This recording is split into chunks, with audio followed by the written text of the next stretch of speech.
We've had some great commencement speakers over the years. It's been a pleasure to meet some folks, and usually they end up becoming part of our school family. And my guess is this will happen again today. But our commencement speaker, Howard Yermish, is new to Doane Academy, or as so often happens with our school, we might say he's just getting started. My first experience with Howard was a few months ago at a Burlington County Chamber of Commerce annual meeting, where he was receiving an award for, I quote, the successful launch of an entrepreneurial enterprise with potential for long-term growth. It was called the New Voice Award. That was impressive enough, but I was reading some other dimensions of this young man. He was the only person in the assembly of 200 or 300 people who brought his children. I also sensed a wave of enthusiasm from the crowd when he was announced as the recipient of this award. Howard Yermish is not normal, and he knows me and he knows our school well enough to understand that this is a real compliment. In his first career inclination, he was a musician and a composer. He holds a bachelor's degree of music from the Eastern School of Music, where he graduated with distinction, and a master's degree of music from the University of Southern California, Thornton School of Music, where he was named the outstanding student in composition. His compositions have been commissioned and performed by some of the most respected ensembles and orchestras in the country. But now, Howard has turned his considerable talent and unbelievable energy to his entrepreneurial endeavor as a marketing and technology consultant. He is a frequent presenter at seminars and workshops throughout the region. He has taught courses in web development at the undergraduate and graduate levels at St. Joe's University. Mr. Yermish took the time to get acquainted with the class of 2011 some weeks ago. I'm as anxious as they are to hear more about his grit, our new Doane Academy acronym for what is good, what is real, what's important, and what's true. The last piece of my introduction comes right from Mr. Yermish's business card. Please join me in welcoming Howard Yermish, human.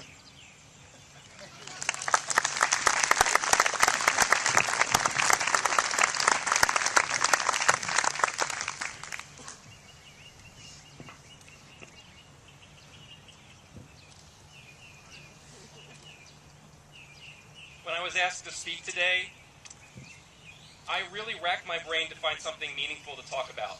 This is the first time I got to speak at a commencement address. So I remember what my father always taught me, which was keep it simple and remember to smile. So today I'm going to teach you 2 words, and I'm going to tell you 3 stories. The first word is decide. All of you have been asked to make some decisions, probably about 1,000 times in the last 20 minutes. What you've been doing this whole year has been leading up to huge life decisions, as you thought.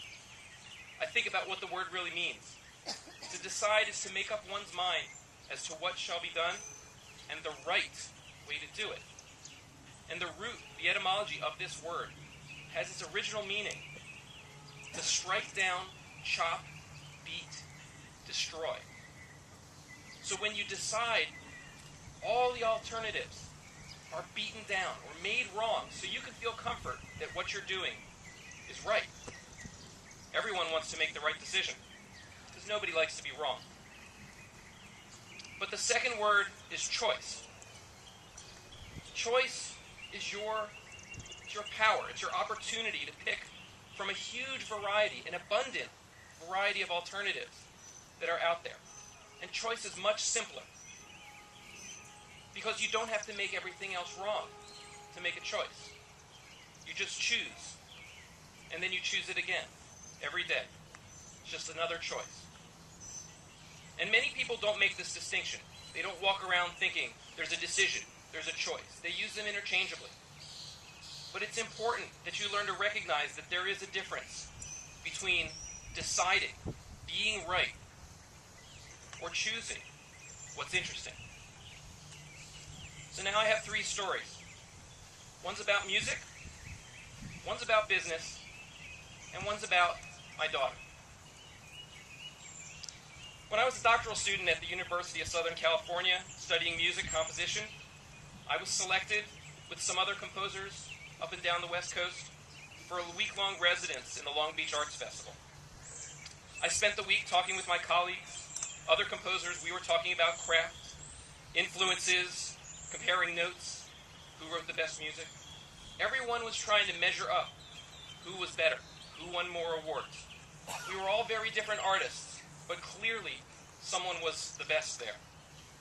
And given the number of awards that everybody else won and what they were bragging about, I was pretty sure it wasn't me.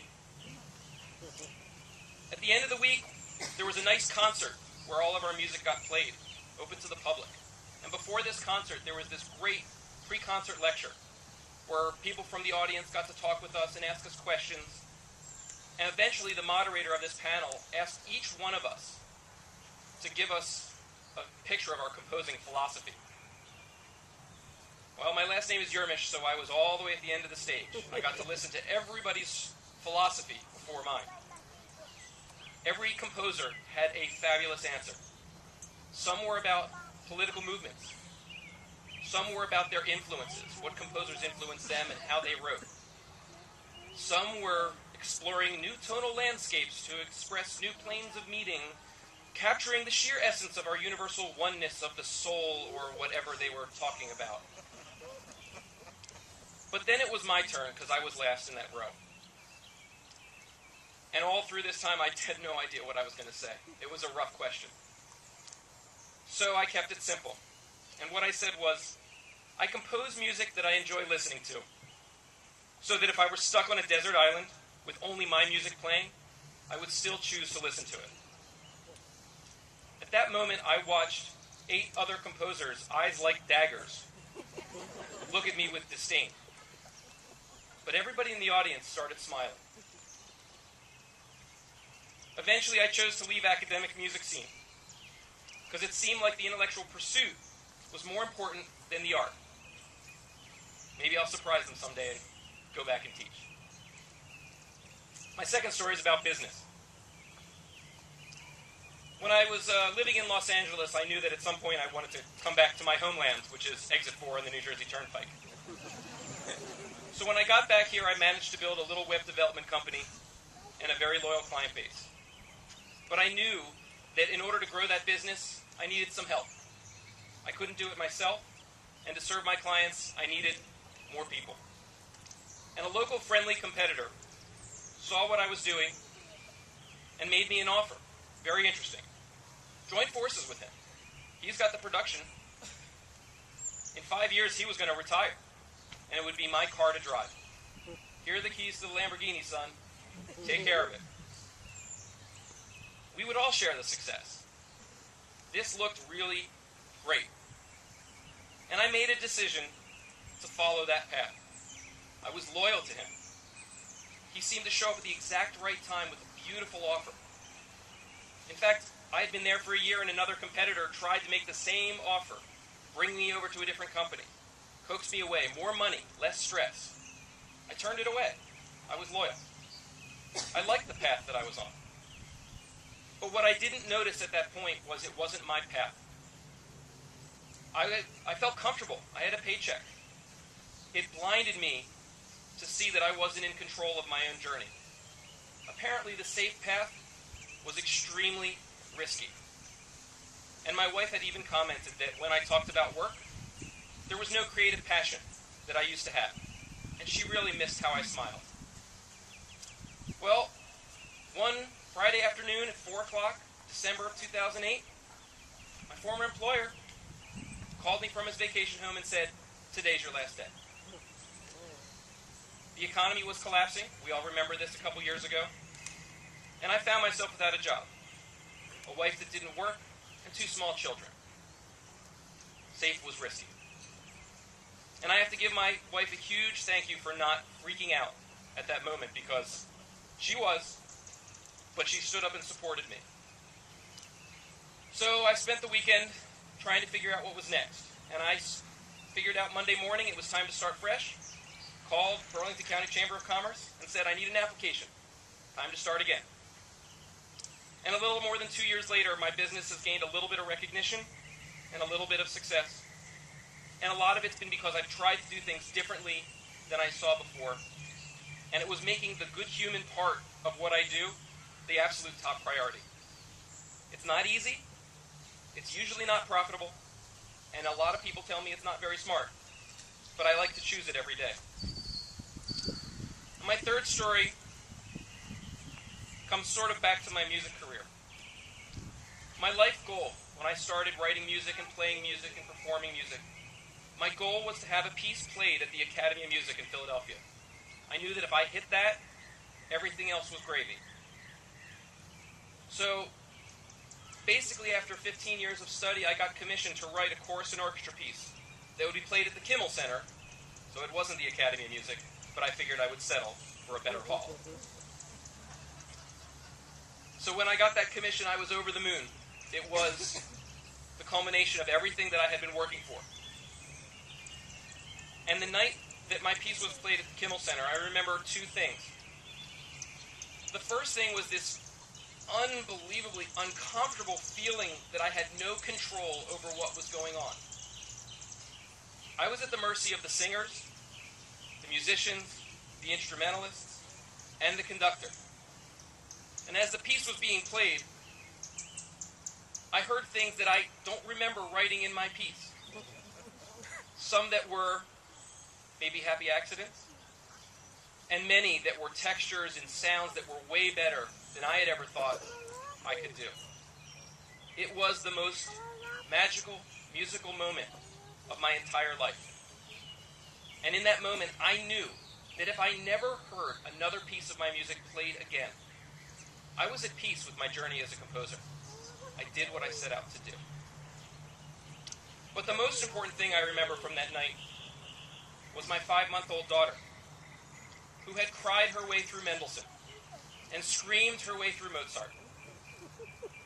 But when Daddy's piece started, she listened absolutely transfixed, eyes wide open, attention on the sound. Full 20 minutes, unwavering. 20 minutes of Daddy's music.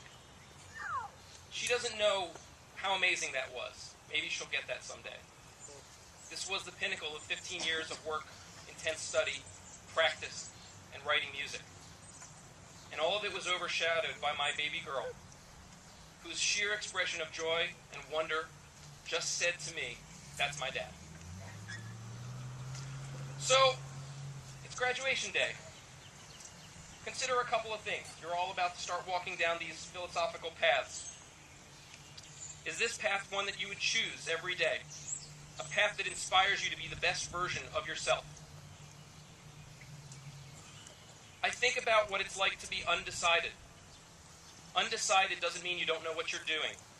It just means that you're embracing, that you have a choice at every single moment of your life. So class of 2011, this is the audience participation part. In this moment right now, you could choose to scream in celebration, top of your lungs, and celebrate all the work that you have done. Ready? Okay, see, 10 years of conservatory training and I can still get that. So I challenge you and everyone to choose from the abundant variety of options on every side of your path, so that it's always your choice. And don't forget to smile.